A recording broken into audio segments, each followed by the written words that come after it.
Al, let me ask you first. I mean, this has been a pretty staggering day in terms of the wall-to-wall coverage of this report and a lot of the information within it. We're all pretty jaded about the matters under discussion here, but were there things that were particularly surprising or shocking to you that were revealed in the report today?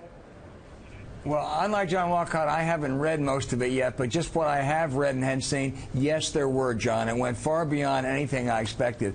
And on the politics of the matter, you know, the people who were opposed to the release of this report dominated for 48 hours. Dick Cheney, Michael Hayden, and others. Then Feinstein stood up, and she was really powerful, and you thought, boy, this is a pretty even match. And then John McCain stood up, and it was game, set, match. It's over. Dick Cheney against Colin Powell and John McCain. It is no match. Let's call it off.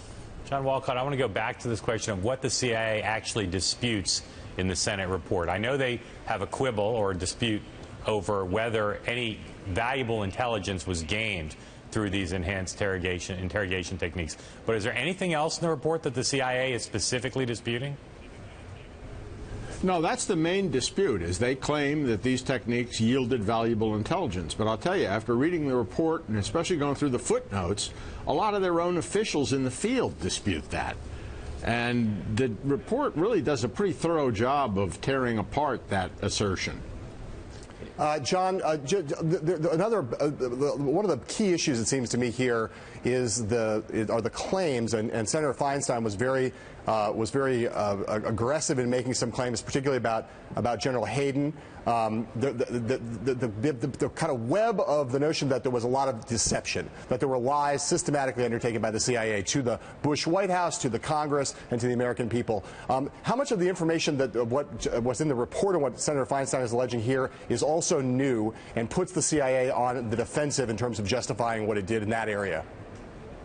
Well, you're right to single out General Hayden, because the report ends, you get toward the end of the 500 pages that was released today, with a side-by-side comparison of statements by General Hayden when he was CIA director and the facts that the report uncovered, and they contradict each other point by point by point for about 5 or 10 pages. Al, you've seen fights like this before, as you suggested. It's not purely partisan, because you have some Republicans like McCain who support release of the report. In this fight, you've got a strange position for the White House. They're in favor of releasing the report, but you don't hear the president being very full-throated. There's no talk of new legislation. There's no talk of prosecution. What is the Obama administration's posture as you see it? Well, hey, Mark, that's a very good point. It's even worse than that, because the Obama administration sometimes is claiming credit for this, which they do not deserve. Rahm Emanuel and the others in the beginning said, stay away from this whole thing. And for the White House now to claim Barack Obama is responsible for us now knowing about this is just dead wrong. This is the Senate committee, Dianne Feinstein, and I think the White House is in a bit of an awkward position. John, do you think that there's beyond an accurate accounting of what took place, a point that many senators made today, that we need to go back and look at this clearly and have an honest accounting of what happened? Do you think that there, in terms of how the intelligence community works going forward, that there's any tangible likelihood of tangible change that will come out of this? Unlikely, but the one big thing that's missing from this report is the account of the pressure that the intelligence community was under, particularly from Vice President Cheney and Defense Secretary Rumsfeld and their aides, who regularly went out to Langley, Virginia, and demanded more information about possible attacks on the United States, about links to Iraq, which were never there. And that doesn't excuse the conduct of CIA officials. The other thing that's interesting in this report, if there's anything encouraging in it, it is, again, scattered in the footnotes, account after account of the guys in the field who are actually carrying this out or analyzing the intelligence, saying, wait a minute, we got problems here. All of that was ignored at top levels, probably because of the political pressure they were under from the White House and the Pentagon. Al, the two main reasons that people cited to say the report shouldn't be released related: one, that some American intelligence assets overseas could be endangered, and the other is there might just be more generalized violence against the United States and property of the United States around the world because of this. What's your sense, based on familiarity with what's in the report? Were those accusations or concerns founded? Well, we don't know, Mark. I think that was a rationale more than anything. Look, there's going to be violence. There were people who were beheaded in the last couple months before this report ever came out, so violence is going to occur whether the report came out or not.